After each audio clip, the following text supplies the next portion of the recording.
Hello everyone. So today we are going to start with our new unit, that is adrenergic antagonist. This is a very small unit. So there is only 3 drugs molecule under these units. Okay. So in this lecture video we are going to end up with this unit, that is adrenergic antagonist. In previous unit we have seen adrenergic drugs. Okay.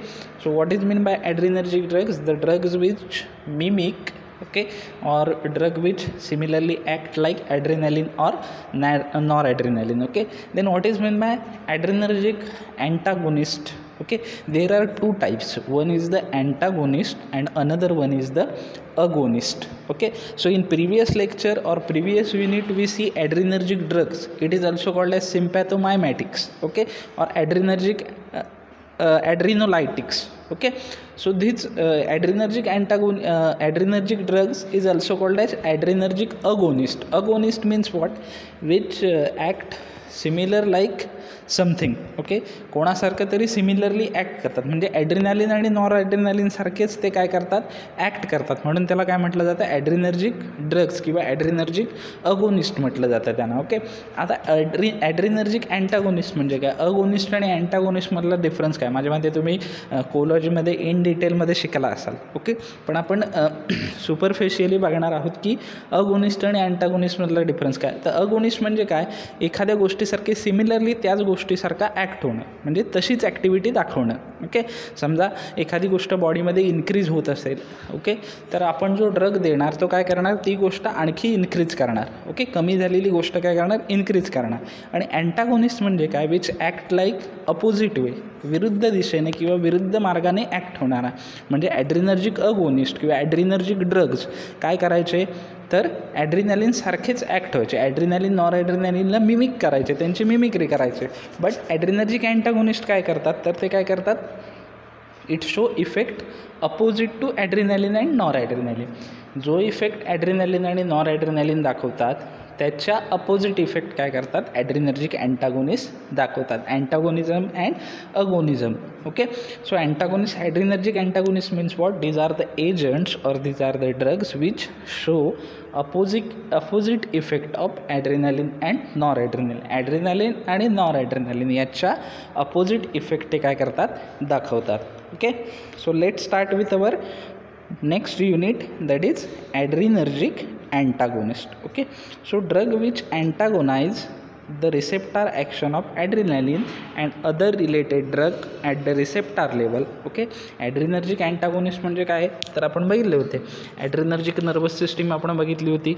ॲड्रिनालिन nor ॲड्रिनालिन कोणाकडून release केलं जातं, तर central nervous system आहे आपली. Central nervous सिस्टीमचे 2 part पुन्हा कोणते, autonomous nervous system आणि peripheral nervous system. Okay, so autonomous nervous system पुन्हा डिवाईड केलेली गेलेली आहे सिम्पॅथॅटिक आणि पॅरासिम्पॅथॅटिक. यातली सिम्पॅथॅटिक नर्वस सिस्टीम काय करते, तर ॲड्रिनॅलिन आणि नॉर ॲड्रिनॅलिन रिलीज करते. आणि हे ॲड्रिनॅलिन आणि नॉर ॲड्रिनॅलिन जे आहे ते काय होतं, रिसेप्टारला जाऊन अटॅच होतं. त्याचे रिसेप्टार आहेत कोणते आहेत, तर अल्फा बीटा अँड गामा आहेत. अल्फा 1 बीटा 2 बीटा 1 बीटा 2 असे व्हेरियस रिसेप्टार आहेत त्याचे, त्याला जाऊन बाइंड होतं. आणि आता हे ॲड्रिनर्जिक अँटागोनिस्ट काय आहेत, ते काय करतात, रिसेप्टारचं अँटागोनाइज करतात. अँड रिसेप्टार ते काय करतात, जी ॲड्रिनॅलिनची ॲक्शन आहे तिला काय करतात, अँटागोनाइज करतात. म्हणजे ॲड्रिनॅलिनची ॲक्शन एकतर स्टॉप करतात किंवा ॲड्रिनॅलिन जी ॲक्शन प्रोड्यूस करतं त्याच्या अपोजिट ॲक्शन हे ॲड्रिनर्जिक अँटागोनिस्ट काय करतात, प्रोड्यूस करतात. Okay, they occupy adrenergic receptor, that is alpha और बीटा. ॲड्रिनर्जिक रिसेप्टार जे आहेत अल्फा किंवा बीटा ते काय करतात, हे ऑक्युपाय करतात, तिथं जाऊन बाइंड होतात. But do not produce signal transduction. Affinity is there but without competitive antagonism करतात. ते म्हणजे काय, हे जे आपले ॲड्रिनर्जिक अँटागोनिस्ट आहेत ते काय करतात, ॲड्रिनर्जिक रिसेप्टारला जाऊन बाइंड होतात. आणि तिथे ॲड्रिनर्जिक अँटागोनिस्ट रिसेप्टारला बाइंड जाऊन झाले की काय होतं, तिथे त्या रिसेप्टारला ॲड्रिनॅलिन बाइंड होणार नाही. आणि जोपर्यंत रिसेप्टारला एखाद्या ॲड्रिनॅलिन बाइंड होत नाही तोपर्यंत ॲड्रिनॅलिनचा इफेक्ट आपल्या बॉडीमध्ये प्रोड्यूस होणार नाही. सो हे काय आहे, कॉम्पिटेटिव्ह अँटागोनिझम आहे. ओके, कारण हे ॲड्रिनर्जिक अँटागोनिस्ट हे कसे असतात, असतात, ॲड्रिनर्जिक ड्रग्सशी दिसायला सिमिलर असतात, त्याच्यामुळे ते जाऊन काय होतात रिसेप्टरला बाइंड होतात आणि त्याच्यामुळं काय होतं ॲड्रिनालिनला कोणताही रिसेप्टर मिळत नाही बाइंड व्हायला आणि ॲड्रिनालिनला जर बाइंड व्हायला रिसेप्टर मिळाला नाही तर काय होणार त्याची इफेक्ट किंवा त्याची ॲक्शन प्रोड्यूस होणार नाही आणि त्याच्यामुळे ॲड्रिनालिनचा इफेक्ट हे ड्रग आपल्या ॲड्रिनर्जिक अँटागोनिस्ट काय करतात डिक्रीज करतात. Okay, so it is competitive antagonism. So for pharmacological research adreno receptor antagonist drug have been very useful in experimental exploration of autonomic nervous system function. Okay, so pharmacologically असं दिसलेलं आहे की याचा उपयोग हा रिसर्चमध्ये केला जाऊ शकतो. So effect vary according to drug selectivity for and receptor alpha and its subtype specific or beta and its subtypes. Okay, so adrenergic antagonism जे आहेत त्याचा इफेक्ट मे बी वेगवेगळा असू शकतो. ओके, वेगवेगळा म्हणजे काय तर अल्फासाठी वेगळा असू शकतो, बीटासाठी वेगळा असू शकतो. ओके, सो ॲड्रिनर्जिक अँटागोनिस्ट म्हणजे काय ते काय करतात रिसेप्टरवर जी ॲक्शन आहे ॲड्रिनलिनची ती काय करतात अँटागोनाइज करतात. सो हे काय आहे कॉम्पिटेटिव्ह अँटागोनिझम आहे. ओके, कॉम्पिटेटिव्ह अँटागोनिझम म्हणजे काय ॲड्रिनलिन जर सिम्पॅथेटिक नर्वस करून रिलीज झालं तर ते काय होतं ह्या अल्फा किंवा बीटा रिसेप्टरला जाऊन बाइंड होतं. ओके, डिपेंड ऑन ॲक्शन कुठली ॲक्शन प्रोड्यूस करायची त्याच्यावरती ते त्या रिसेप्टरला जाऊन बाइंड होतं. अल्फा वॅसोकन्स्ट्रिक्शन करतो, बीटा ब्रॉन्कोडायलेटर करतो. सो कुठली ॲक्शन प्रोड्यूस करायचं आहे त्याच्यावरती ॲड्रिनलिन त्या रिसेप्टरला जाऊन काय होतो बाइंड होतो. पण आपल्या ॲड्रिनर्जिक अँटागोनिस्ट काय करतात ते ॲड्रिनलिनच्या आधी त्या रिसेप्टरला जाऊन काय होतात बाइंड होतात. त्याच्यामुळे काय होतं ॲड्रिनलिनला बाइंड व्हायला कोणताही रिसेप्टर मिळत नाही आणि त्याच्यामुळे ॲड्रिनलिन जर रिसेप्टर मिळाला नाही बाइंड व्हायला तर त्याला पुढची जी ॲक्शन आहे इन फ्युचरमधली ती काय करू शकत नाही तो प्रोड्यूस करू शकत नाही आणि त्याच्यामुळे ॲड्रिनलिनचं काय होतं अँटागोनिझम होतं. So it is superficial or general introductions for the adrenergic antagonism. Okay, then adrenergic drug background काय आहे clinically to modify the response of endogenous catecholamine that is catecholamine कोणते आहेत ॲड्रिनलिन आणि noradrenaline physiologically and pathophysiologically. Okay, adrenaline आणि नॉर ॲड्रिनलिनचे जे clinical response आहेत की ज्यांच्यामुळं हार्टबीट वाढले असतील ओके किंवा रेस्पिरेशन रेट जास्त झाला असेल आपला श्वासोच्छ्वास जो आहे तो वाढला असेल ओके खूप मोठमोठ्याने श्वास कसं असतं आपले जे रेस्पिरेशन रेट आहे तो सुद्धा एका नॉर्मल लेवलने झाला पाहिजे ओके तो सुद्धा कमी झाला किंवा जास्त प्रमाणात वाढला तरी तो डेंजरस असतो. मग समजा कमी झाला तर आपण काय करतो ॲड्रिनर्जिक ड्रग्स देतो आणि तो लेवलला आणतो. पण समजा रेस्पिरेशन रेट वाढला किंवा हार्टबीट वाढलेत तर आपण त्याला ॲड्रिनर्जिक ड्रग देऊन चालेल का? ते आणखी हार्टबीट वाढतील आणखी रेस्पिरेशन वाढेल. सो आपण तिथं काय केलं पाहिजे ॲड्रिनलिनचं अँटागोनिझम केलं पाहिजे. त्याच्यासाठी आपण हे ॲड्रिनर्जिक अँटागोनिस्ट आपण त्याला काय करू शकतो देऊ शकतो. Then non selective alpha antagonist okay non selective आता ॲड्रिनर्जिकचे रिसेप्टर दोन प्रकारचे आहेत. कोणते आहेत? एक आहे अल्फा आणि दुसरा आहे बीटा ओके. सो काही जे आहेत ते पहिले कोणते आहेत non selective alpha antagonist. It has been used in treatment of pheochromocytoma okay pheochromocytoma means what? Tumor that secrete catecholamines okay हा एक ट्यूमरचा प्रकार आहे की जो काय होतं कॅटेकोलामाइनच्या सिक्रेशनमुळे होतो आणि कॅटेकोलामाइन हा ॲड्रिनर्जिक आहे. सो त्याचा सिक्रेशन थांबवायचं असेल तर आपल्याला ॲड्रिनर्जिक अँटागोनिस्ट दिलं पाहिजे ओके. म्हणून आपण हे अल्फा अँटागोनिझम आपण करू शकतो अल्फा रिसेप्टरचं. त्याचबरोबर हायपर टेन्शनमध्ये ओके हायपर टेन्शनमध्ये किंवा बिंग प्रोस्थेटिक हायपर प्लासियामध्ये ओके. सो हायपर टेन्शनमध्ये काय होतं ॲड्रिनलिन काय करतं हार्टबीट वाढवतं हार्ट रेट इन्क्रीज करतं प्रेशर इन्क्रीज करतं वॅसोकन्स्ट्रिक्शन करतं. सो आपण प्रेशर रिलीज करण्यासाठी वॅसोडायलेशन करून कम्प्लिटली काय करू शकतो ॲड्रिनर्जिकचं अँटागोनिझम करू शकतो. देन बीटा रिसेप्टरचं अँटागोनिझम केलं तर काय होईल तर hypertension ischaemic heart disease okay arrhythmia endocrinological and neurological disorder and many other conditions okay. So या ज्या काही एंडोक्रायनोलॉजिकल कंडिशन्स आहेत म्हणजे सिक्रेशन जर कुठे वाढले असतील तुमच्या हार्ट रेट वाढल्या असतील ओके अरिदमिया आला असेल. अरिदमिया म्हणजे काय इम्प्रॉपर किंवा इरेग्युलर हार्टबीट्स आले असतील तुमचे ओके. सो त्याच्या ट्रीटमेंटसाठी आपण हे ॲड्रिनर्जिक अँटागोनिझम काय करू शकतो यूज करू शकतो. then what are the classifications okay so classification are according to receptor okay adrenergic ड्रगचं जे क्लासिफिकेशन आहे ते कसं आहे अकॉर्डिंग टू रिसेप्टर आहे ओके. पहिलं आहे ते अल्फा रिसेप्टार ब्लॉकिंग एजंट किंवा अल्फा रिसेप्टार अँटागोनिस्ट. ओके, आणि दुसरं क्लासिफिकेशन आहे ते बीटा रिसेप्टार अँटागोनिस्ट. सो दोन प्रकारचे ड्रग आहेत. एक आहे तो अल्फा रिसेप्टार अँटागोनिस्ट आणि दुसरा आहे तो beta receptor antagonist. So alpha receptor अँटागोनिस्टमध्ये काय होतं, it is there are particularly 3 types. First one is the non-equilibrium types, then equilibrium types. In equilibrium types there are again classified into 3 types that are non-selective, selective alpha 1 and selective alpha 2. Okay, so क्लासिफिकेशनमध्ये काय सांगितलं मी तुम्हाला, 2 प्रकारचं classification असतं. पहिलं म्हणजे alpha रिसेप्टारवरती act होणारे drug, alpha रिसेप्टारला अँटागोनाइज करणारे किंवा अल्फा रिसेप्टारला ब्लॉक करणारे drug.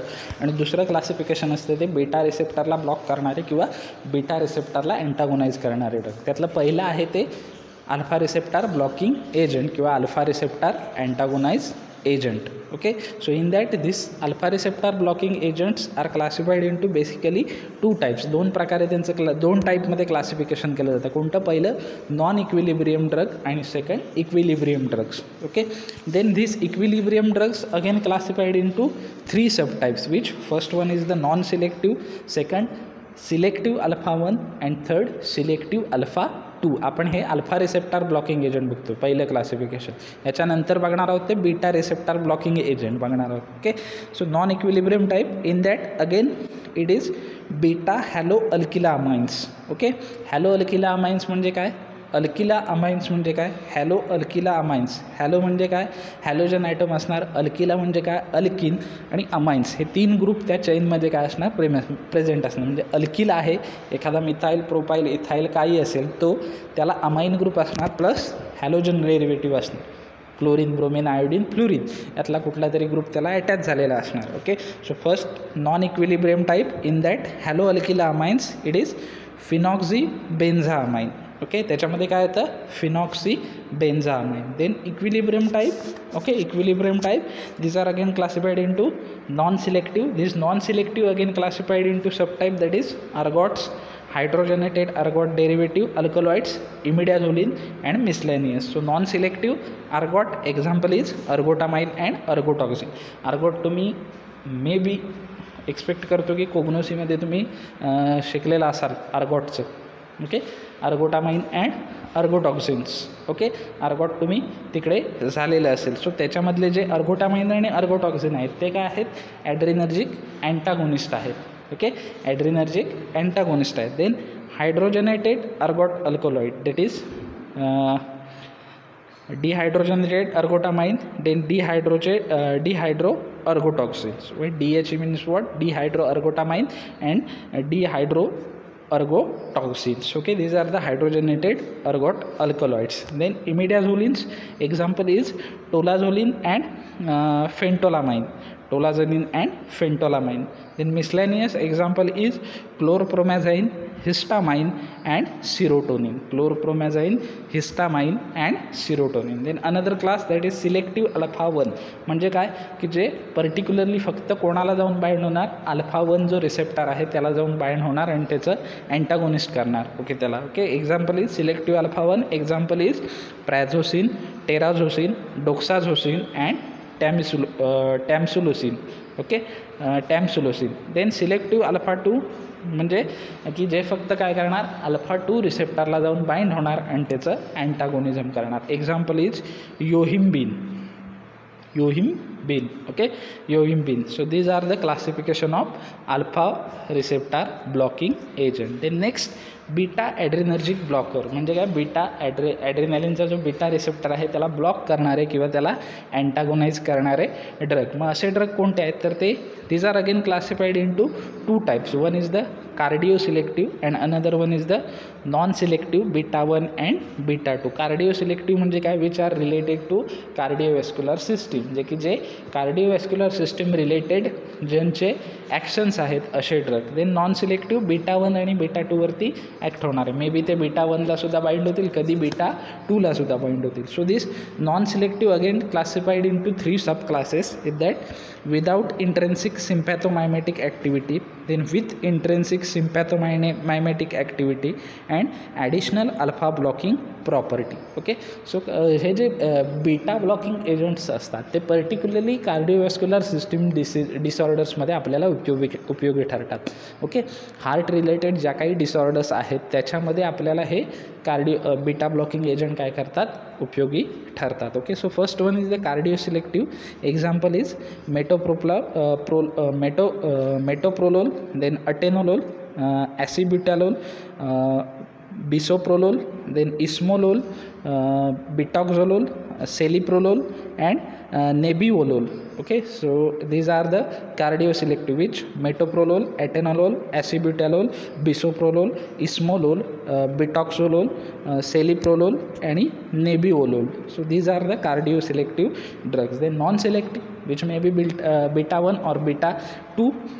First class is the with intrinsic sympathomimetic activity. Okay, त्याच्यामध्ये कोणते आहेत, propranolol, okay, sotalol and timolol. Okay, without intrinsic sympathomimetic ॲक्टिव्हिटीवाले ड्रग कोणते आहेत, propranolol, membrane stabilising action, sotalol and timolol. Then with intrinsic sympathomimetic activity example is pindolol and oxprenolol. Then additional alpha blocking property example is labetalol and carvedilol. Okay, labetalol and carvedilol. So this is regarding the beta adrenergic blockers. Okay, the next definition of adrenergic antagonist. Okay, so this adrenergic antagonist is called as anti-adrenergic drugs or sympatholytics. Anti adrenergic drug का, कारण ते काय करतात, ॲड्रिनर्जिक ड्रगचं काय करतात, inhibition करतात, अँटागोनाइज करतात, म्हणून त्याला अँटी ॲड्रिनर्जिक ड्रग म्हटलं जातं. म्हणजेच जसं की तिथे आणि तिकडे काय होतं, सिम्पॅथोमायमॅटिक्स होतं. ओके, कुठे, ॲड्रिनर्जिक ड्रग्समध्ये. सिम्पॅथोमायमॅटिक्स म्हणजे काय, सिम्पॅथेटिक सिस्टीमच्या ॲक्शनला मिमिक करणारे. ओके, आणि इथे काय आहे, सिम्पॅथोलायटिक्स. लायटिक्स म्हणजे काय, सिम्पॅथेटिक सिस्टीमची जी ॲक्शन आहे तिला ब्रेकडाऊन करणारे, ती ॲक्शन थांबवणारे, म्हणून या ॲड्रिनर्जिक अँटागोनिस्टला काय म्हटलं जातं, सिम्पॅथोलायटिक्स म्हटलं जातं. ओके, सो एक्झाममध्ये तुम्हाला विचारू शकतात, डिफाईन और व्हॉट आर ॲड्रिनर्जिक अँटागोनिस्ट किंवा what are anti-adrenergic drugs or what are sympatholytics. So what is the definition? The drug which block response to endogenous or exogenous circulating epinephrine म्हणजेच काय, adrenaline, or which block the response to adrenergic nerve stimulations. Okay, असे drug की जे काय करतात, एंडोजेनियस किंवा एक्झोजेनियस रिस्पॉन्समुळे. एंडोजेनियस response म्हणजे काय, की बॉडीच्या आतमधून ओके काहीतरी ॲड्रिनर्जिक सिस्टीमला रिस्पॉन्स झाला आणि त्याच्यामुळं ॲड्रिनलिन किंवा नॉर ॲड्रिनलिन किंवा इफिनेफ्रिन आणि नॉर इफिनेफ्रिनचं रिलीज होणं, त्याला थांबवणारे ड्रग. किंवा एक्झोजेनियस रिस्पॉन्स म्हणजे काय, बाहेरून काहीतरी रिस्पॉन्स मिळाल्यामुळं. आता बाहेरून रिस्पॉन्स कोणता मिळतो, आता एंडोजेनियस रिस्पॉन्स म्हणजे काय, तर बॉडीच्या आतून. म्हणजे काय होणं, काही वेळेला एखादा ब्लड वेसलमध्ये कोलेस्ट्रॉलचा क्लॉट झाला असेल तर ब्लड फ्लो काय होतो, रिड्यूस होतो, आणि त्याच्यामुळं काय होतं, ब्लड तितक्या प्रेशरने बॉडीमध्ये सर्क्युलेट होत नाही, आणि त्याच्यासाठी प्रेशरने बॉडी तो क्लॉटमुळं काय होतं, ब्लड पुढे जात नाही, आणि त्याच्यासाठी प्रेशर लावायला लागतो, आणि त्याच्यामुळं आपला ब्लड प्रेशरने हार्टबीट वाढतो. हे कशामुळे होतं, ते प्रेशर लावण्यासाठी ॲड्रिनलिन सिक्रीट झालं पाहिजे. ओके, सो हा ॲड्रिनलिन सिक्रीट झालं पाहिजे आणि त्याच्यामुळं प्रेशर वाढतो. हा झाला एंडोजेनियस. आणि एक्झोजेनियस म्हणजे काय, सपोज तुम्ही काय करता, एखाद्या वेळी चालत जाताना अचानक साप समोरून गेला तर आपण काय करतो, घाबरतो आणि आपले हार्टबीट वाढतात. तर हा झाला एक्झोजेनियस रिस्पॉन्स. तो साप बघितला त्याच्यामुळे तुम्ही घाबरलात, आणि घाबरल्यामुळे ॲड्रिनलिन काय झालं, रिलीज झालं. ओके, आणि त्याच्यामुळे तुमचे हार्टबीट वाढले. हा झाला एक्झोजेनियस रिस्पॉन्स. आणि हा एक्झोजेनियस रिस्पॉन्स स्टॉप करणारे ड्रग किंवा ब्लॉक करणारे ड्रग म्हणजे अँटी ॲड्रिनर्जिक किंवा ॲड्रिनर्जिक अँटागोनिस्ट किंवा सिम्पॅथोलायटिक्स. किंवा आणखी काय, or which block the response to adrenergic nerve stimulation, किंवा ॲड्रिनर्जिकच्या नर्व ज्या बॉडीमध्ये आहेत त्यांचं स्टिम्युलेशनच काय करून टाकायचं, स्टॉप करून टाकायचं, असे ड्रग. किंवा which prevent release of adrenergic transmitter. Transmitter. Okay, adrenergic transmitter म्हणजे काय, ॲड्रिनलिन आणि नॉन ॲड्रिनलिन याचं रिलीजच पूर्ण थांबवून टाकणारे असे drug. Okay, transmitter substance at sympathetic nerve ending. आता हे कुठं होतं, ॲड्रिनॅलिनचं रिलीज सिम्पॅथॅटिक नर्वच्या एंडला होतं. सो ते रिलीज थांबवणारे ड्रग, अशा ड्रगना काय म्हटलं जातं, ॲड्रिनर्जिक अँटागोनिस्ट किंवा sympatholytics or anti adrenergic drug असं म्हटलं जातं. So what are adrenergic antagonist or what are anti adrenergic drug or define sympatholytics. What is the definition, the drug which block response to endogenous or exogenous circulating epinephrine or which block the response to adrenergic nerve stimulation or which prevent the release of adrenergic transmitter substance at sympathetic nerve ending are called as sympatholytics or anti-adrenergic drugs. Okay, then let's see the first compound from this anti-adrenergic drugs or sympatholytics or adrenergic antagonists. The first drug is tolazolin. Okay, so this is the structure of tolazolin. एक्झामला structure किंवा IUPAC name याचं नाही आहे, मी ॲस्टर्सिक केलेलं नाही आहे. So this is the tolazoline. So let's see. So this tolazoline is 2 imidazoline derivative. Okay, 2 imidazoline derivative म्हणजे काय, इकडची तुम्ही जर रिंग बघितलीत 5 मेंबरवाली, इथे 2 रिंग आहेत, एक 6 मेंबर बेन्झिन आणि दुसरी रिंग आहे 5 मेंबरवाली इमिडाझोलिन. ओके, हे 2 रिंग ब्रिज केले गेलेले आहेत. Okay, so this is the 2 imidazolin means what, at second position imidazolin is substituted. Imidazolin second position ला काहीतरी substitution आहे. So it is 2 imidazolin derivative in which benzyl group is present at second position. benzyl alcohol, benzene alcohol म्हणजे benzyl group. so हा benzyl group काय झालेला आहे, second पोझिशनला attach झालेला आहे. so it is 2 imidazolin derivative. Then what are the physical property of this tolazolin? First is it occur as a white or creamy white crystalline powder. कोणत्या फॉर्ममध्ये available असते तर व्हाईट किंवा क्रीमी व्हाईट आणि crystalline powder फॉर्ममध्ये तो काय available आहे. देन दिस टोलॅझोलिन हा ओडरलेस आहे, कोणताही ओडर नसतो त्याला आणि त्याचबरोबर त्याला बीटर टेस्ट असते. Okay, then third, it is soluble in water. वॉटरमध्ये तो व्हेरी सोल्युबल आहे, म्हणजे वॉटरमध्ये सोल्युबल होऊन जातो easily. And freely soluble in alcohol. आणि वॉटरपेक्षा जास्त सोल्युबल कशामध्ये आहे तो, तर अल्कोहोलमध्ये सोल्युबल आहे. So what are the physical properties, first it occur as a white or creamy white crystalline powder. Second, it is odourless and has bitter taste. Then third, it is very soluble in water and freely soluble in alcohol. Let's see the stability and storage condition.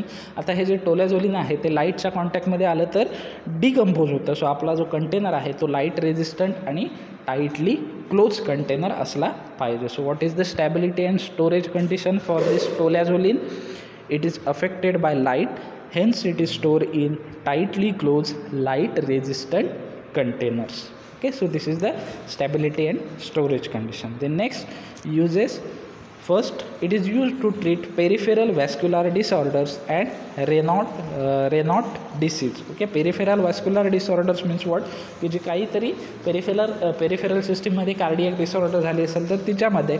And Renault disease म्हणजे काय, की बॉडीचा कोणता तरी part प्रमाणापेक्षा जास्त cold होणं. Okay, एखादा बॉडीचा पार्ट म्हणजे पर्टिक्युलरली हाताचा किंवा पायाचा जो टो आहे, अंगठा जो आहे आपला, ओके, असे पार्ट जे आहेत ते काय होणं, कोल्ड होणं. म्हणजे इतर बॉडीच्या कम्पेअरमध्ये बॉडीचं बाकीचं टेम्परेचर आणि त्या पर्टिक्युलर, सपोज हाताचा अंगठा जो आहे किंवा पायाचा अंगठा जो आहे याचं टेम्परेचर आणि आपल्या बाकीच्या बॉडीच्या पूर्ण बॉडीचं टेम्परेचर याच्यामध्ये डिफरन्स असणं. तो एखादा पार्ट जो आहे तो प्रमाणापेक्षा जास्त काय होणं, थंड पडणं, त्यांना म्हटलं जातं रेनॉट डिसीज. सो या रेनॉट डिसीजमध्ये आपण हे ट्रीटमेंटसाठी वापरू शकतो.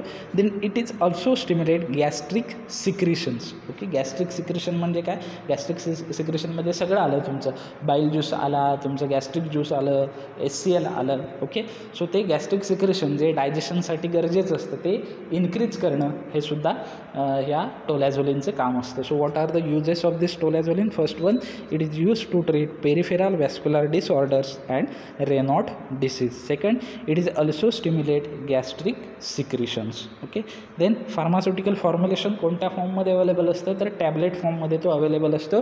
So what are the pharmaceutical formulation? First tolazoline tablets. Okay, then let's see the brand names. So what are the brand names? So it is available in also in injections form. Okay, so tolazol, Priscol, Priscofen, Priscolin, Ertonil and Lambril. Okay, and Lambril. Okay, so what are the brand names of this tolazolin? Tolazol, Priscol, Priscofen, Priscolin, Ertonil and Lambril. Okay, so these are the brand names of this tolazolin. So this is regarding the tolazolin. The next very important compound is propranolol. Okay, so this propranolol is particularly beta blocker. हा काय आहे? Beta blocker आहे. म्हणजे जे beta receptor आहे, beta adrenergic receptor, may be beta 1 beta 2, त्याला block करणारा हा काय आहे? ड्रग आहे. So it is particularly use in cardiovascular disorder or heart related disorder जे आहेत त्यांच्यामध्ये हा पर्टिक्युलरली काय केला जातो? यूज केला जातो. Okay, so this is the structure. आता आपण स्ट्रक्चर बघितलं. ओके, सो स्ट्रक्चर जे आहे त्याच्यात काय आहे? 2 बेन्झिन रिंग एकमेकांना अटॅच झालेले आहेत. आता 2 बेन्झिन रिंग असतील तर त्याला काय म्हटलं जातं? नॅफ्थॅलिन म्हटलं जातं. ओके, नॅफ्थॅलिन तुम्ही फॅमिलियर कुठे आहेत नॅफ्थॅलिनला? Naphthalene balls. नॅफ्थॅलिन बॉल्स म्हणजे काय? आपण यूज केलेलं आहे होममेडमध्ये. नॅफ्थॅलिन बॉल्स म्हणजे काय? डांबर गोळी जे आपण घरामध्ये ठेवतो त्या काय असतात? नॅफ्थॅलिन बॉल्स असतात. So naphthalene means what? 2 benzene ring attach together. Okay, so this is naphthalene and this naphthalene is substituted at para position. तिच्या पॅरा पोझिशनला, पहिल्या पोझिशनला काय आहे? ओ, ऑक्सिजन ग्रुप काय झालेला आहे? अटॅच झालेला आहे. सो या नॅफ्थॅलिनचं कन्व्हर्जन कशामधलं झालेलं आहे? नॅप्थॉक्झी. ओके, कशामध्ये झालेलं आहे? नॅप्थॉक्झीमध्ये झालेलं आहे. आणि ही नॅफ्थॅलिनच्या पुढे एक चैन आहे. कोणती? CH2 CHOH CH2. Okay, CHOH CH2 ही काय आहे? हा काय आहे? प्रोपेन आहे. आणि OH असल्यामुळे त्याचा काय झालेला आहे? प्रोप्रॅनॉल झालेला आहे. आणि कुठल्या पोझिशनला आहे? तर सेकंड OHच्या सेकंड अल्कोहोल ग्रुप कुठे अटॅच झालेला आहे? ह्या प्रोपेनमध्ये, तर सेकंड पोझिशनला. म्हणून प्रोपॅन 2OL. म्हणजे आपल्याला 2 ग्रुप मिळाले. कोणते? नॅप्थॉक्झी मिळाला एक आणि प्रोपॅन 2OL मिळाला. आणि आत्ता ह्या प्रोपॅन 2OLच्या कुठल्या पोझिशनला नॅप्थॉक्झी अटॅच झालेला आहे? तर पहिल्या पोझिशनला. पहिल्या पोझिशनला नॅप्थॉक्झी, सेकंड पोझिशनला अल्कोहोल, म्हणजे 1 नॅप्थॉक्झी प्रोपॅन 2OL. ओके, हे एक झालं आपलं. त्याच्यानंतर पुढे ग्रुप कोणता आहे? CH3CH3 म्हणजे हा काय आहे? CH3CH3 हे एक ट्रँग्युलर शेपमध्ये अरेंज झालेला आहे. म्हणजे तो आयसोप्रोपाईल आहे, आयसोप्रोपेन आहे. आणि त्याला NH म्हणजे अमाइन ग्रुप अटॅच झालेला आहे. म्हणजे तो कुठला झाला? Isopropyl amino. Okay, isopropyl amino. आता आयसोप्रोपाईल अमायनो कुठल्या पोझिशनला अटॅच झालेला आहे? तर प्रोपेनच्या फर्स्ट पोझिशनला. आणि नॅप्थॉक्झी कुठं झालेला आहे? सॉरी, नॅप्थॉक्झी थर्ड पोझिशनला अटॅच झाला आहे. आणि हा आयसोप्रोपाईल अमाइन कुठं अटॅच झालेला आहे? थर्ड पोझिशनला अटॅच झालेला आहे. ओके, आयसोप्रोपाईल अमाइन फर्स्ट पोझिशनला, सॉरी कन्फ्युजन देर, आयसोप्रोपाईल अमाइन फर्स्ट पोझिशनला अटॅच झालेला आहे. NHCCH3CH3 आयसोप्रोपाईल अमाइन आहे तो फर्स्ट पोझिशनला. आणि नॅप्थॉक्झी जो आहे तो थर्ड पोझिशनला अटॅच झालेला आहे. आणि नॅफ्थॅलिनच्या पहिल्या पोझिशनला ऑक्सिजन ग्रुप आहे, म्हणून तो काय झालेला आहे? 1 नॅप्थॉक्झी. सो आपला पॅरेंट कंपाऊंड कोण आहे?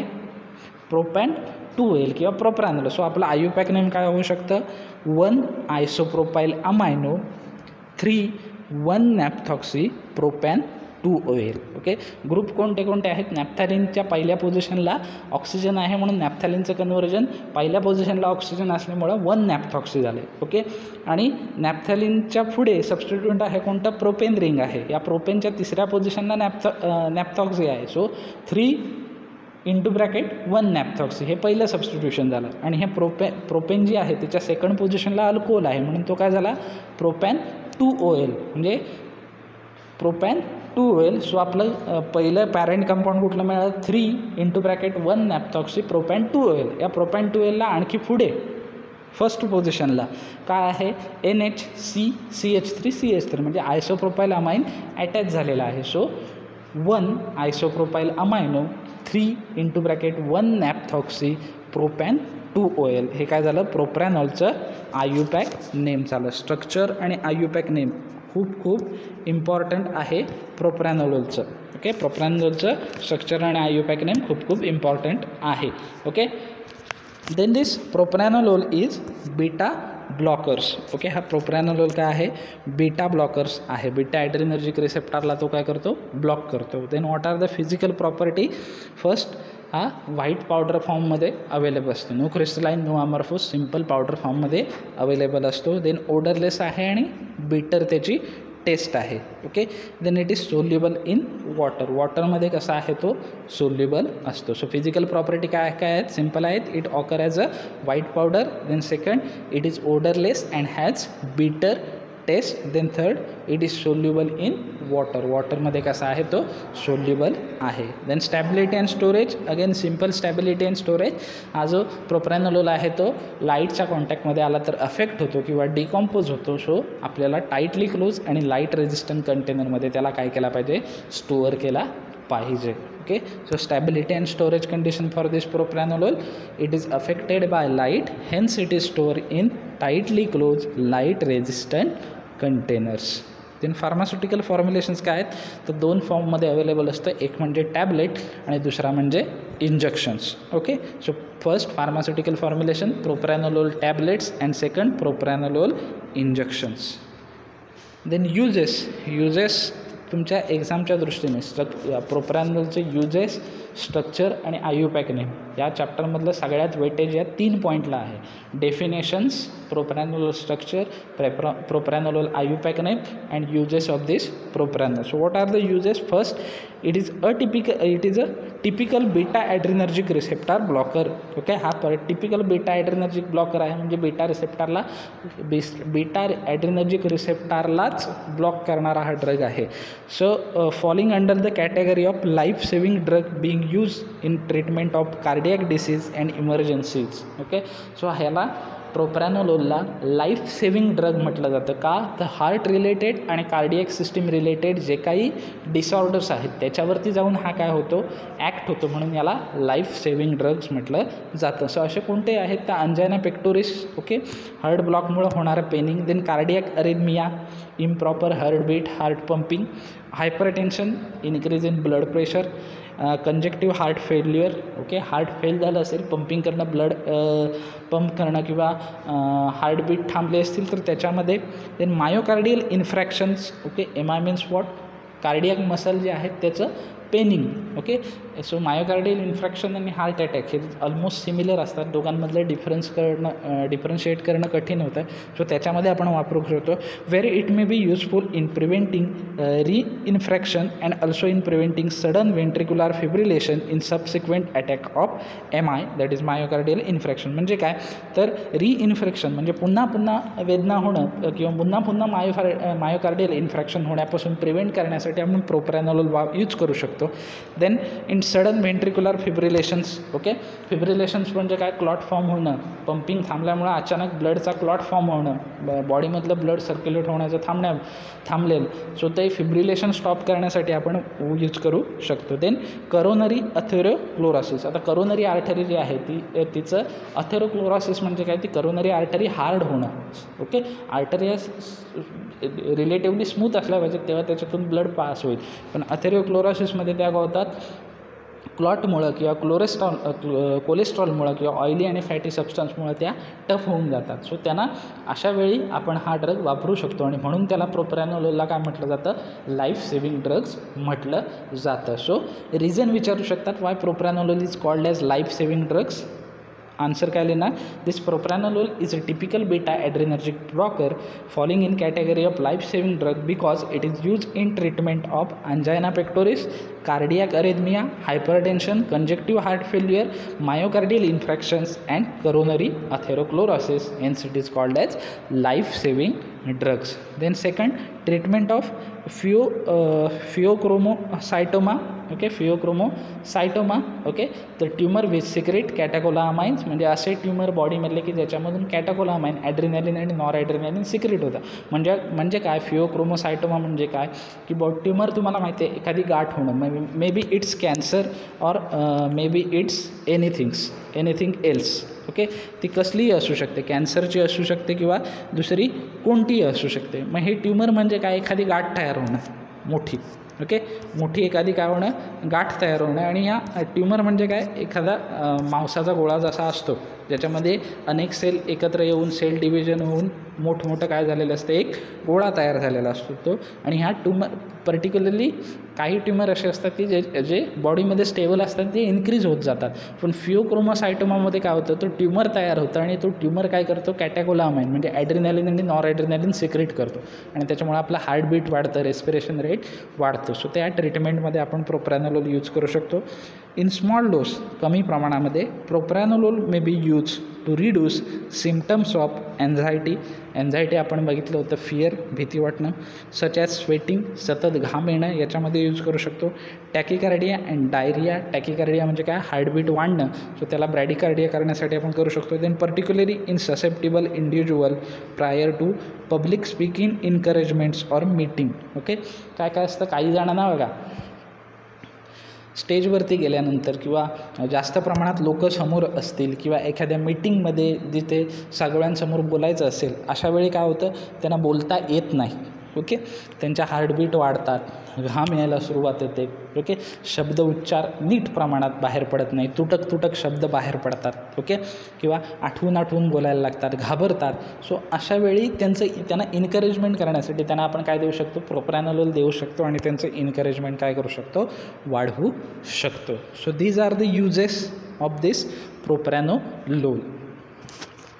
देन नेक्स्ट फार्मास्युटिकल फॉर्म्युलेशन्स आपण बघितलं, टॅबलेट आणि इंजेक्शनमध्ये युजेस बघितले. Then brand names are Proplace 40, then Migovip SR30 means what, slow release.